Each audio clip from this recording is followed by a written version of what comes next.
every punch you've thrown, every kick you've landed, they have all led you here to this moment, to the ultimate fight.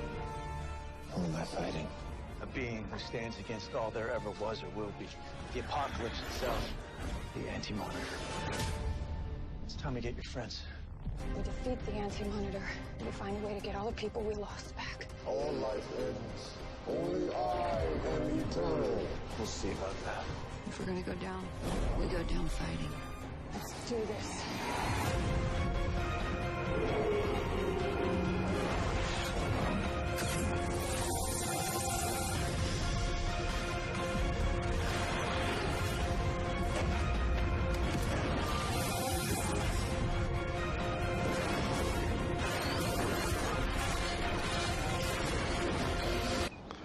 Aloha!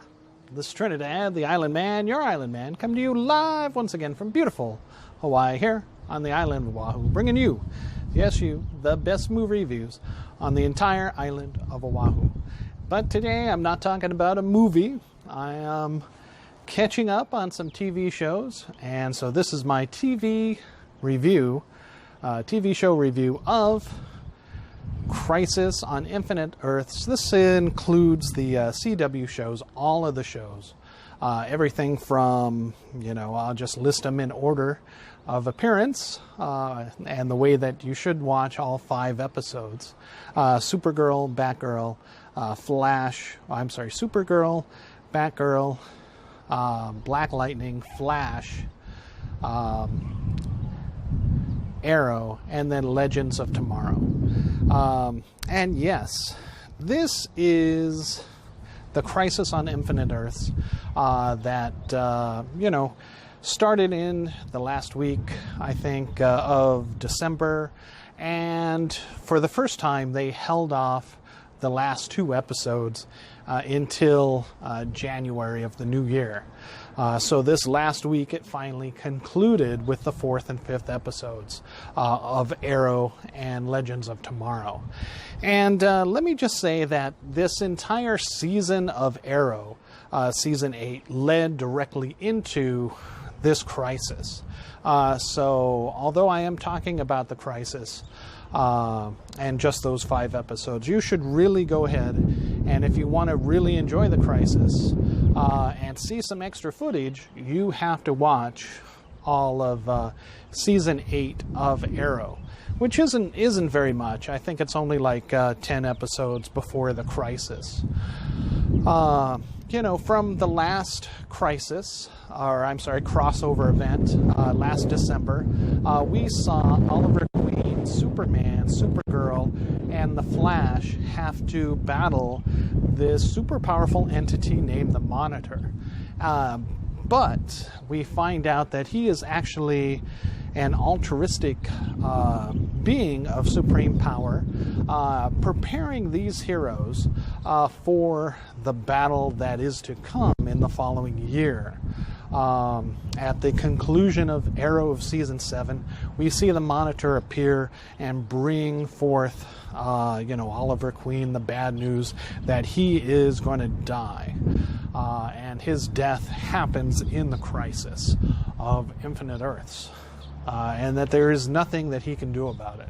However, and that feeds directly into Season 8, as much of that season of Arrow is him trying to struggle and find a way to, one, prevent the crisis, prevent his death, since he had newly, refreshed his family with Felicity and had his daughter born, Sarah, and with hopes of renewing things with his, with his stepson, his son, who had gone off to live with his grandparents. So we see much of Season 8 is he's also preparing for the crisis and how to deal with that, following or attempting to follow the Monitor's directions. So you really, to get a full flavor of the crisis, you have to watch all of Arrow Season 8 as well. But without further ado, the thing I like about this crisis is that it jumps right into the action. It doesn't mess around like some of the other crises where like one episode, the first episode is all just build up, and then it really starts on the second show of, you know, whoever's episode it is. So this one directly starts up. We see Flash, Arrow, Superman, Supergirl, under the direction of the Monitor, go to Earth 38, I believe, Supergirl's and Superman's Earth, to evacuate. As we have seen a ribbon of antimatter, a wave of antimatter that is going across all of the universes, throughout all of the Earths on the parallel dimensions, destroying everything in its path. And Earth 1, where Arrow and Flash and the Legends originate from, will be the last one hit. So they go to rescue the people of Supergirl's Earths. The Monitor has arranged something, a defense against the anti-matter wave, which holds it off temporarily for the evacuation to take place of the planet under Supergirl's and Superman's directions and their folks at the DAO. However, Oliver Queen, being the last person to remain to ensure that they can get almost, if not everyone, off evacuated, finds himself at the mercy of these Dementor-like creatures that the Anti-Monitor, the actual foe, the exact opposite of the Monitor, you know, that he's got to face, the one who set off this destruction in motion throughout all of the universes. And unfortunately, he falls. And dies in the first episode. Oh, sorry. This will have some spoilers. I mean, if you haven't seen it yet, you know, get on the ball. So Oliver Queen dies, followed up by Batwoman for the next night. The show, everybody working off of Earth 1 now. In Batwoman, the Monitor tells that there are certain paragons, super, you know, heroes of even hero status that have been chosen. One of which is, Supergirl, Oliver Queen, Flash, along with several others, which they must find throughout the remaining dimensions and, well, parallel Earths before everything else is destroyed. So Superman goes off with Lois to another Earth. I forget which one it's numbered, and finds the Brandon Ralph Superman Return Superman, who he is one of these heroes that must come back and help them. We find that Lex Luthor, John, the one who was Lex Luthor in last seasons of Supergirl, who's been doing an okay job, has the Book of Destiny and is going throughout the dimensions, even though they're all going to be destroyed anyways, is going through these dimensions to destroy all of the Supermen. They get there just in time to save Brandon Ralph Superman and bring him back and stop Lex Luthor back to our Earth.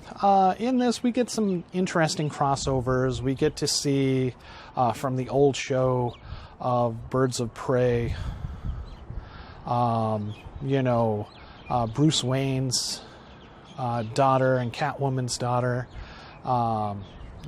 who I think her name was Celine or something like that. It was a show that was on Fox during the 80s. It was okay. Maybe it might have been like the Warner Brother Network or something at that time. I'm not sure exactly. I didn't watch any of it. It was a short-lived, barely made a season, I think. It was okay overall, but it made no sense. We get to see her Earth wiped out and her in an antimatter wave. Lex Luthor, in killing these Supermen, goes to another Earth, to the Smallville Earth, finds Tom Welling, and tries to kill him, but he is stopped by Tom Wellings, Superman, who is no longer Superman. He turns, he had traded his powers for a normal life so that him and Lois could live together and raise a family. So, most of these crossovers, other than the Brandon Routh, where they bring back some of the old guys from past CW shows, and just have mere moments, a minute here and a minute there. It's all fan service, and I think it works very well. I give this overall shock a thumbs up. They definitely went out of their way to try to service the fans as best they could, showing all this. In this one on Batwoman's episode, we see that she and Supergirl go off to find the Paragon of Courage, which they believe is Bruce Wayne. However, when they get there, they discover this is not, an altruistic Bruce Wayne. This is the Bruce Wayne, kind of a mix from the Kingdom Come Bruce Wayne and Nightfall's Bruce Wayne, who's had his back broken, but we find it was broken by Superman, and also this is a Batman Returns kind of mixture of the Batman, all played by the animated, the actor the voice actor, Tom Conway, who had done the voice of Batman in the animated series. So this is the first time live action he gets to play Batman. We find out that he had killed Superman, and he is not actually the Paragon of Courage. It turns out to be Batwoman. And as she saves Supergirl from being destroyed by this Bruce Wayne, she realizes that she is the Paragon of Courage. And they go back to their Earth without him. Come into the Black Lightning episode, which is number 3.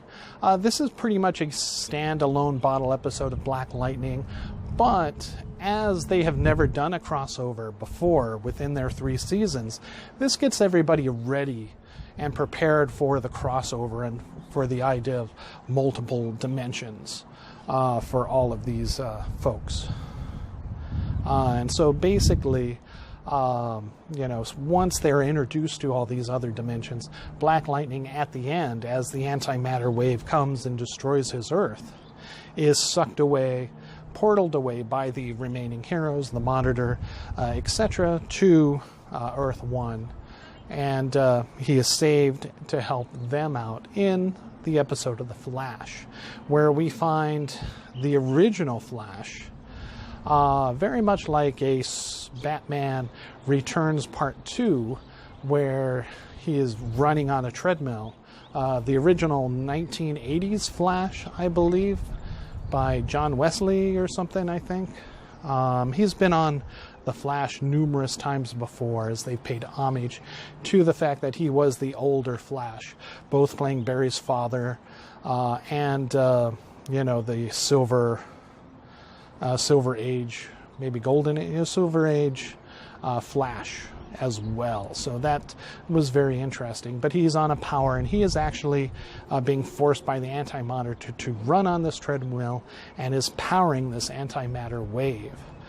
So they believe that by stopping him, they can stop the wave itself. Unfortunately, it's been booby-trapped, and when they try to get him off of it, it will simply explode, so they cannot. So Black Lightning has to siphon off some of the power for them to be able to reverse everything, to slow down the wave enough to rescue everyone, which unfortunately causes him to be destroyed, the original Flash, unfortunately.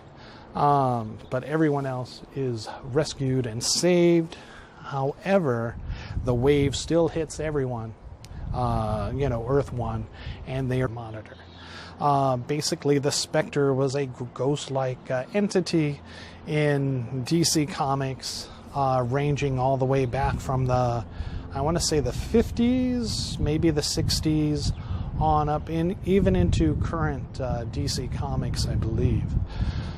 So basically, those powers were passed to Oliver Queen, Kind of similar, I think, I feel, to the U-Force in Marvel comics. Those familiar with the U-Force, that power can go to anyone that the Force, this U-Force, feels is worthy and is able to, manifest itself into someone with ultimate power being granted for them to resolve or to prevent some type of global or universal catastrophe.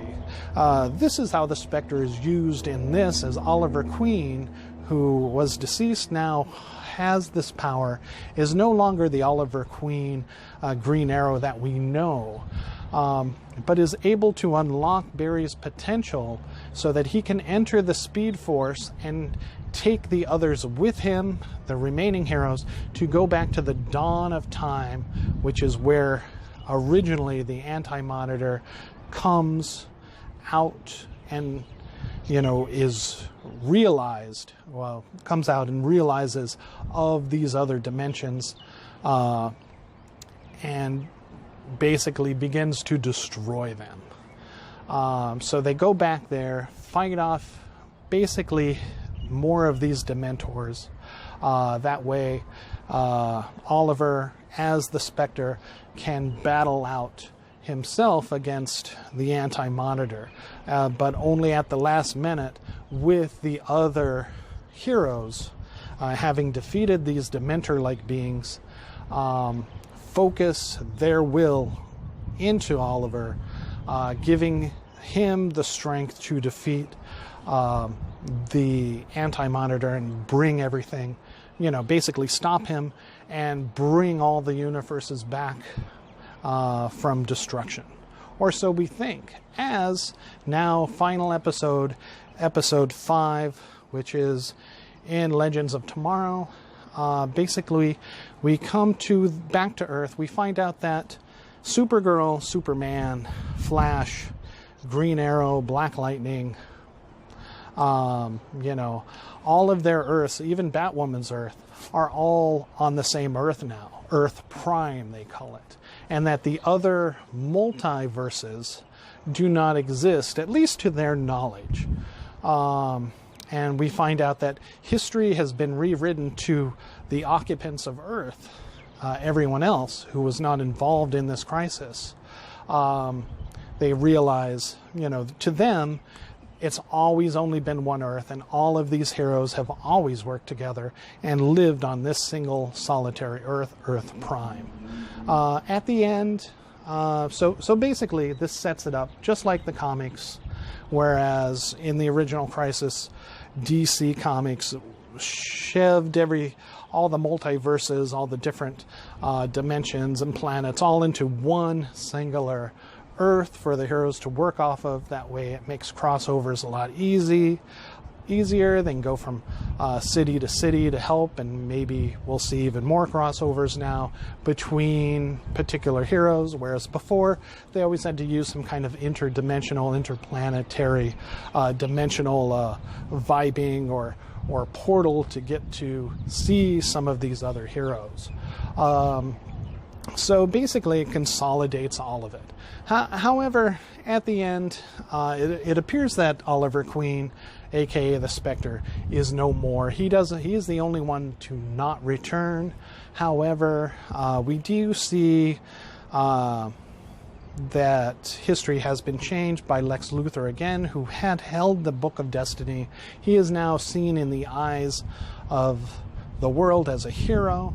Only Supergirl and those involved with the last few fights of the Crisis at the dawn of time know that he was a bad guy. But I think we'll only see more of this in the Supergirl line, and probably feeding directly into this new Superman series in itself, as it's going to begin, I think, at least by this summer. So I think that's why he's been brought back. That's why I think he's been made a hero, so that he can work behind the scenes as the ultimate Superman villain still, and see how Superman himself deals with that. Not so much Supergirl anymore, as Superman's getting his own show. And Oliver Queen is still dead. However, since he had this omnipotent, all-powerful power of the Spectre, one cannot really say if he is dead. He can always come back, and Stephen Amell, before the Crisis had even started filming, said he is amenable to come back in certain episodes in the future, most likely to show up again and again in these crises as needed if there is a plan and plot that makes sense that he would return. So now that could mean either time travel, maybe, or a different time of Oliver Queen comes back, or most likely it will be this entity of the Spectre still using Oliver Queen's face to help them and guide them along on these earth-shattering moments that they need the ultimate help. That's what I believe, and I think that's probably what Stephen Amell is amenable to. Other than that, so again, shock a thumbs up for all of Crisis, especially two shock a thumbs up for season 8 of Arrow. You really need to watch that before the Crisis makes sense, and we get to see, the lead up to the potential spin-off, Green Arrow and the Birds of Prey, which will be his daughter Sarah, Oliver Queen's daughter from the future, Mia Smoke Queen. And she had even had some interaction with her father before she died, something she didn't have the chance to before. So that is very, very interesting, and I look forward to that new series starting up. The Superman one, not so much. But, we'll take it with a grain of salt and check it out. The only thing that's weird about the end of the Crisis on the CW is that, they say the multiverse is no more. There's no other Earths other than Earth Prime. However, at the end, they do kind of tip their hat and make a nod to the Brandon Routh Superman Returns Superman, which they show him back flying around on his Earth. They show the Earth of Doom Patrol on the DC streaming network.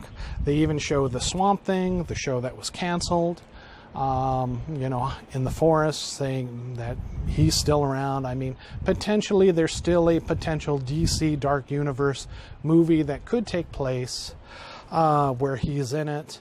And then also, we see the Teen Titans also on the DC streaming network. We see Rogue and her world. So all the multiverses, I guess, are not destroyed, but I think that, to the people on Earth Prime and including the heroes, they believe it is all, and everyone on those other Earths believe all the other Earths have, Earth dimensions, parallel dimensions, multiverses have been destroyed, and theirs is likely, in their mind, the only Earth. So we will not see any crossovers with them unless, but again, they did leave it looking like the door's open if they should potentially maybe someday consolidate all of these networks and put it in.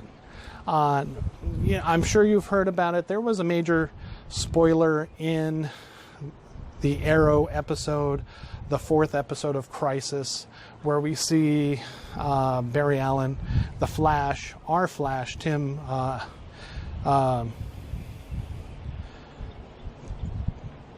Gusterson.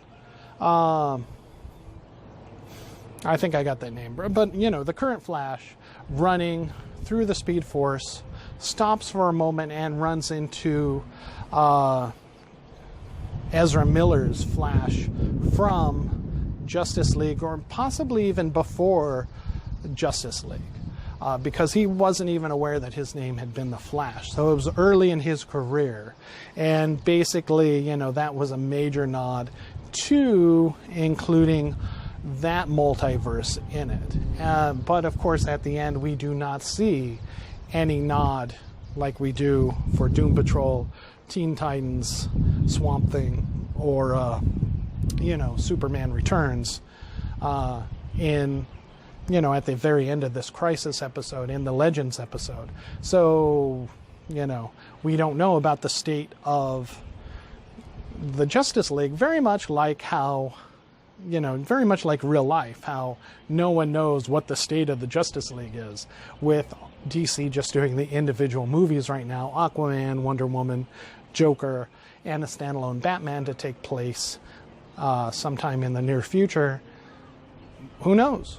Who knows? Maybe they'll come back. And I guess the Flash movie with Ezra Miller's back on, but we'll see what happens. All right. Thank you so much. It's Trinidad, the Island Man, your Island Man, with a much convoluted summary and definite shock a thumbs up for Crisis on Infinite Earths. Definitely go and see it. If they would throw this all together in a disc set, I would pick it up. It's that good.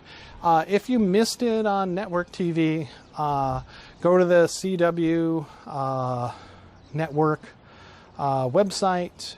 They are replaying it. You can watch older episodes of all the CW shows, not just the superhero DC shows, but Nancy Drew, all that, whatever else they got. I don't know. I don't watch anything other than the CW superhero shows, DC shows. But yeah, so you can watch all those over again if you missed it, or download on your phone, either through Apple or Android. The CW app works fine, and it's free, and you can watch, that stuff mobily without going to the website. It's obviously working better than the DC streaming service, so I don't know about that one. But yeah, so go ahead and check it out. Hopefully they'll put these out on DVD, Blu-ray, as Rob Barnett would probably like to go and pick those up as well. All right, thank you so much. This is Trinidad, the Island Man, your Island Man, giving Crisis on Infinite Earths, the CW DC shows, a shock a thumbs up for this year's Crisis. Definitely well worth watching. All right, thank you so much, and aloha.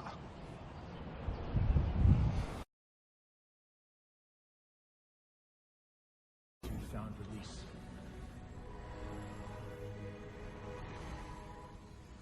And finally, the darkness broke, filling it with life. With the multiverse. Every existence multiplied by possibility.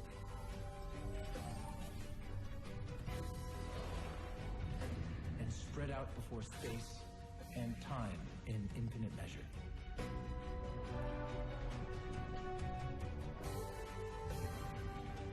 Civilizations rose and fell.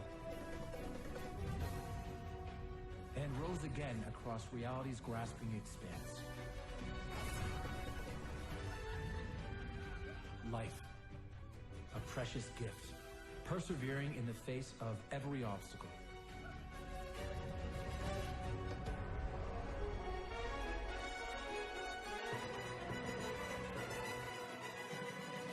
Until, finally, the Age of Heroes was born.